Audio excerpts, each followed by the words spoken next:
Hi guys, welcome back on TechAid. We are providing you practical solutions to your problems, whether it's a simple hack or a step-by-step guide. We have got you covered. In this video, I will gonna show you that how to fix TikTok privacy settings. First of all, you can open the TikTok application. I can already open the app. After opening the app, you can just simply go to the profile option at the bottom right corner of the screen. Tap on it, and now you can tap on the three horizontal lines at the top right corner of the screen. Now click on the settings and privacy option at very last, and now you can just simply go to the second option, that is privacy, and here you can just simply change your account settings. You can change your private account into public account by disabling this, or you can turn on the activity circles by toggle on, and this is the way you can change different settings here, and you can fix TikTok privacy settings, or you can update the latest version of TikTok by going to the App Store or Play Store, and this is the way you can fix TikTok privacy settings. If you want to keep your online activity private and access to restricted contents like I do,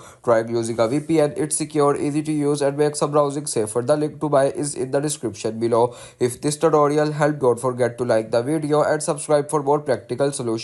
Code questions, or need extra help, drop a comment below and we will be happy to assist. See you in the next one. Thanks for watching.